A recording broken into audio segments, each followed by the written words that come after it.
Cypress Development Corp. is developing a world-class lithium resource in the heart of Clayton Valley, Nevada. The size of the resource makes the Clayton Valley project a premier asset with the potential to impact the future of lithium supply. Cypress Development Corp. trades on the TSX Venture Exchange, symbol CYP, the OTCQB, symbol CYDVF, and on Frankfurt, symbol C1Z1. For more information, please visit our website, cypressdevelopmentcorp.com. Welcome to the Goddard Report. Comments made on the Goddard Report and TalkDigitalNetwork.com are an expression of opinion only. Here is Jim Goddard. My guest is Sheryl McCumsey, founder of Pesticide Free Alberta. She now lives in Powell River, BC, but still is very involved and concerned in the free use of what we feel could be very dangerous pesticides, even connected to the forest fires that they're seeing in northern Alberta. Sheryl, welcome back to our show. Hello, Jim. Sheryl, first of all, let's talk about the forest fires that caused the evacuation of thousands of people in northern Alberta around High Level, which is almost to the Northwest Territories border with Alberta. It's a long way up. I'm familiar with the area because when I was about 8 years old, I lived just north of High Level in a little hamlet called Meander River. Anyway, so I know what's going on up there. Can you tell us why these forest fires might be connected to pesticide use? Well, the forestry industry has a few practices which I think could be contributing to this, and there are scientists that are certainly writing about this, and actually this goes back a number of years. Alberta has been increasing herbicide use over a period of time to spray forests after they clear cut, and then they plant pine and spruce or whatever they're planting in the area. But what this does, this herbicide is used, and it's described by industry to be used as a way to dry down cereal crops. This has been in the media a lot recently, and it does exactly the same thing in a forest. They spray it to basically wipe out all the vegetation in the area, and it's going to live dried out plant material in that area, which is definitely great tinder for a forest fire. You can see the pictures before and after where these areas are sprayed, and it's quite clear visually you can see this.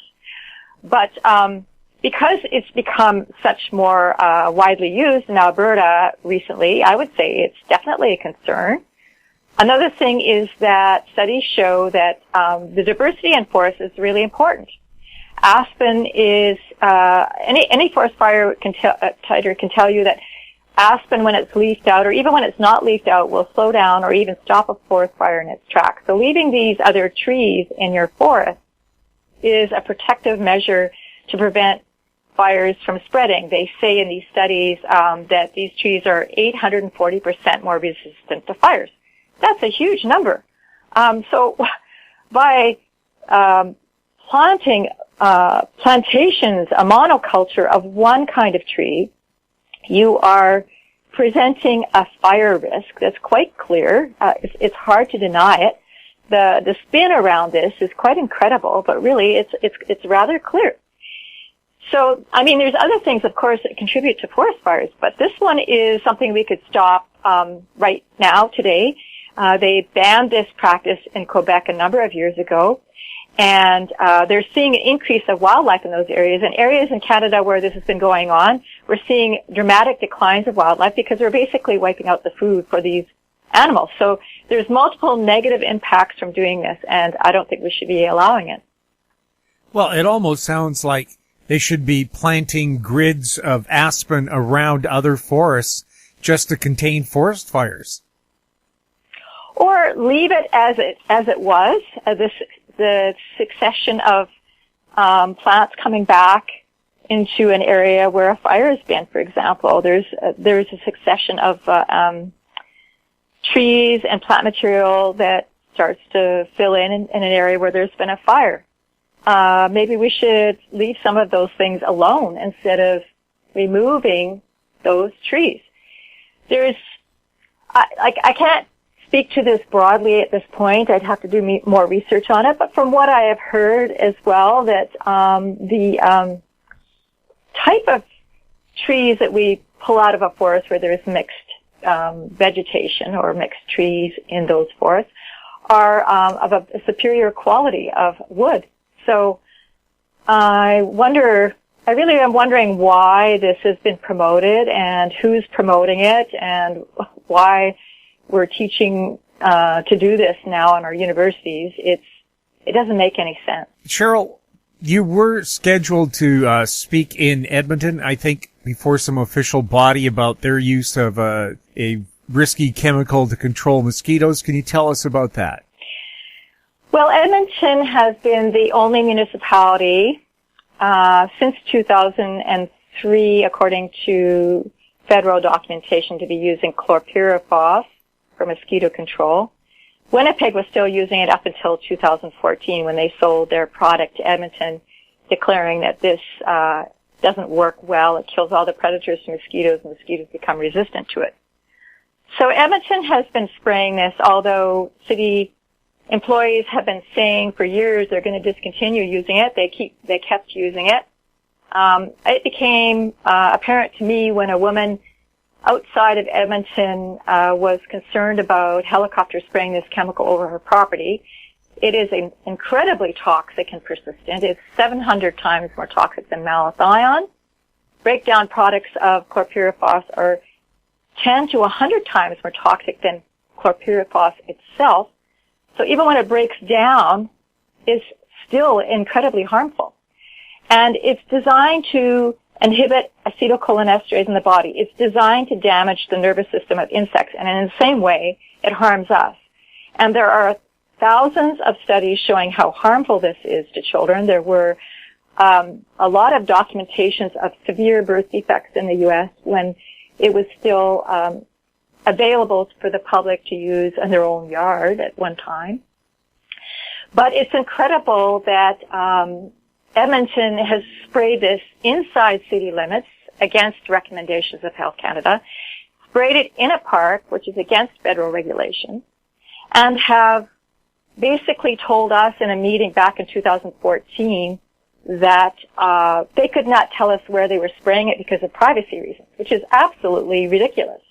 That's when my radar went up that something was wrong, and I applied to see those spray sheets, and that's when I found out they were spraying these in places they weren't supposed to be spraying them in. And I also found that the dates that this woman gave me coincided with her sightings of a helicopter over her property. So they were spraying this over her property, and she wanted them to stop. And she found that she could really basically do nothing to stop them. So over the period of the last few years, we've gotten information out to the media about this concern, and the city has been slowly decreasing its use of it. Last year, if I can trust the information I got, it looks like the city hasn't been spraying it anymore. But they will not admit whether they'll spray it again or not. They won't say yes or no. They won't say why, if, or when they would spray it, which is a big concern because the same day that the auditor declared that this pesticide was still being sprayed and that there were other concerns, the city also has very high levels of kids having learning disabilities. So yeah, I think it's incredible that city councilors are not concerned about what this department is doing. Last year they were actually charged on 6 counts of abuse of another pesticide last year, and they continue to misinform counselors. In the meeting last week, they stated that this audit was like a routine thing, when it wasn't. It was requested because of concern. So again, they misinformed counselors. Why do counselors allow this to continue? Why are they not brought to task? I find it quite appalling. Do you think people in Edmonton whose children have suffered from autism or other learning disabilities, do they have a right to sue because the city was informed that this was a dangerous pesticide? I'm not a lawyer, but I would be looking for a lawyer if I had lived in an area where the city had sprayed this And if I was pregnant during the months where the city was spraying this, I'd be contacting a lawyer. And I really wonder if citizens of Edmonton should consider that, because it is still not being recognized as how serious this is or how it gets in the air. I mean, we see studies that show chlorpyrifos is in the air in farming communities where it's sprayed. So if you're living in an area where they spray this, you'll be repeatedly exposed to it. And it looks like Health Canada is going to remove the use of this in agriculture because of the residues on food, like apples, for example. But they're not going to stop the city from maybe spraying it where we live. I find that quite incredible. So, we filed a report with Health Canada in regards to this abuse, and the response back from the compliance officer was whether the park was really a park. I just found that incredible. It says on the label not to spray it in a park. There are hundreds of people in that park every day, and the persistence of this pesticide is known. So what risk are we putting the public at, and for what reason? So this last year, the city used a biological control for mosquitoes. And everybody in this recent online survey seems to say that they're either satisfied or they feel neutral about how the city is handling mosquito control. There's about 20% of the people in Edmonton who are unsatisfied. That's, I would say, pretty good numbers that people are at least satisfied or neutral about how we control mosquitoes. And yet this department is trying to say that this means they need to up their control of mosquitoes. Well, what does that mean? Does that mean they're going to go back to spraying chlorpyrifos? I really wonder why councillors are not asking these questions and not holding these people to task. Well, of course, as a person observing from the outside, this would smack to me that somebody's being paid off somewhere by chemical companies to use their product. Well, certainly there are very close relationships between people who work in these departments and the products that they're buying from those companies. They have to have some kind of relationship with those people. And it seems from the way they talk and the attitudes that they have and the reluctance to look at doing something else, you have to wonder. I mean, one of the things that we recommended in one of these meetings, which was very hard for some of us to go to because a lot of people in our group are, doctors or professionals, and the pesticide industry pays their employees to go to these meetings. So the meetings are a little bit skewed, I would say, to what industry wants and what public health might say, for example. So that's a problem right there. And I've kind of lost my train of thought here where I was going with this. Yeah, so we wanted to get more health information into the picture, and instead the talk is always about what pesticide to use. And for example, with turf, Turf Logic is a company that promotes the use of compost teas to enhance the soil microbes. Well, the only thing that they suggested to do in handling turf would be to use more synthetic fertilizers. No comment about soil health, although we brought this up. Nothing about that at all. It's basically spray the dandelions and put down synthetic fertilizer. There's no thought about how to improve the health of turf, which would save the city money. It would save the city money, and it would lower the use of pesticides in general. But no, we're not going to hear that.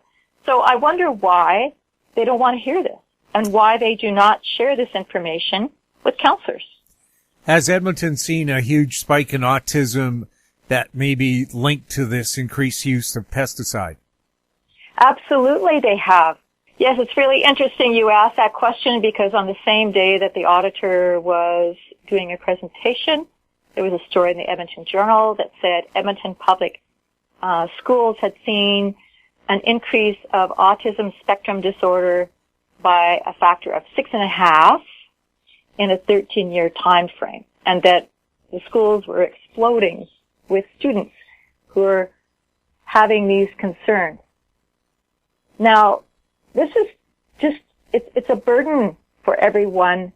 Not that we don't love our children regardless of however, whatever learning problem they may or may not have. But if we are putting something out there that's harming our children and we can remove it, I don't understand why we wouldn't want to look at that. We'll have more with Sheryl McCumsey right after the break.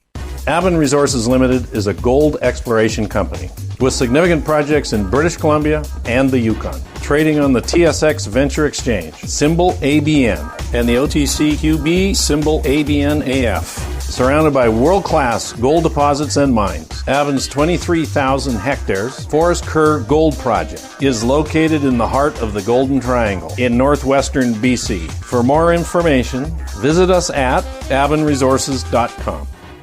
Media recognition from Bloomberg, Reuters, recycling trade publications. Patented process for 100% recovery of critical metals, including cobalt, lithium, nickel, manganese, aluminum. American Manganese is focused on recycling lithium-ion batteries for electric vehicles. American Manganese trades on the TSX Venture, AMY, the US, AMYZF, and Frankfurt 2AM. For more information, visit AmericanManganeseInc.com or phone me, Larry Ray, at 778-574-4444.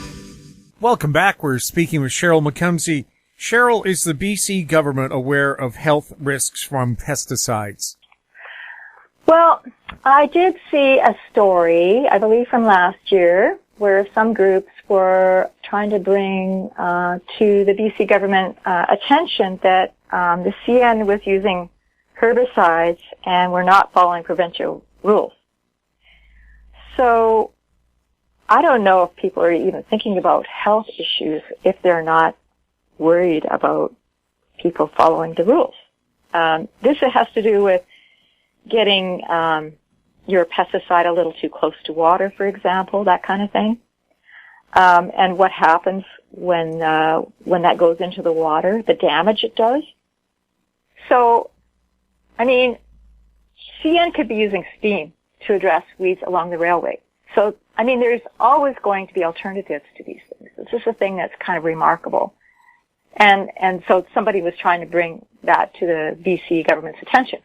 I know that the Green Party has been contacted by people who are concerned about herbicides being used in forestry, and this has been brought up and to the government that this is a concern, and the forestry ministry said, well, we're decreasing it. Basically, is what he said. So are they thinking about the health issues? I really couldn't say. I see people who are showing government that we're using pesticides in ways we don't need to, and concerns about how they're being abused. And I wonder why there's no oversight in that. Like, we're not even talking about the health issues yet. But everybody sort of refers back to Health Canada. Health Canada registers it, therefore it's safe. And yet, are people aware of the fact of how many lawsuits have been initiated in Canada now? I'm kind of losing track. I know there's 2 class action suits in regards to glyphosate, which is widely used in both forestry and in our agricultural system and by our municipalities. As well as neonicotinoids, which were originally what we could say illegally on the market, and they're some of them are being apparently phased out. But you have to wonder how well it is to phase out a pesticide that shouldn't be on the market in the first place. So, should we be trusting our federal government and how they assess pesticides? I'm really concerned about how that does not seem to be working, and how people are concerned about abuses.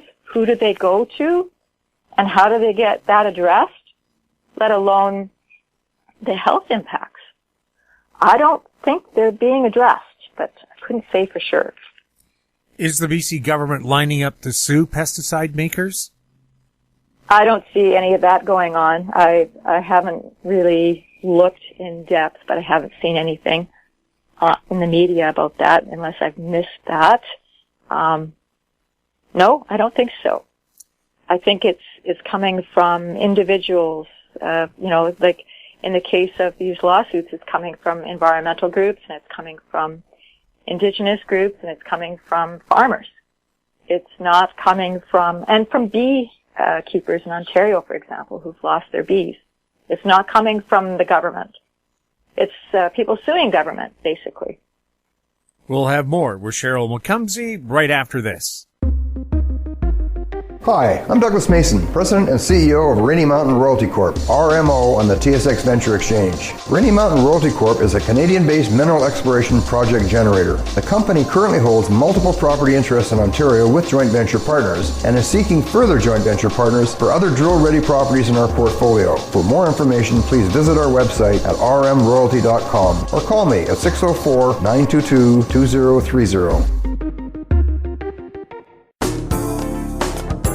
Don't miss out. Stay informed. Receive the HowStreet.com weekly recap with thought-provoking podcasts, radio, and articles delivered to your inbox. Sign up for the HowStreet.com weekly recap on our homepage at HowStreet.com. Welcome back. We're speaking with Sheryl McCumsey. Sheryl, this is the time of year people love to go to farmers markets and pick up organic produce and other products. However, how do you know what they say is organic is really organic? Yeah, there's certainly a certification process, but a lot of farmers might not even do that. They might say they don't spray. You could ask a lot of questions, and it is really hard sometimes to assess. I go with, like if somebody's certified, it helps me to feel that I've got something to fall back on, because if I find out later on that they aren't, I can make trouble for that farmer.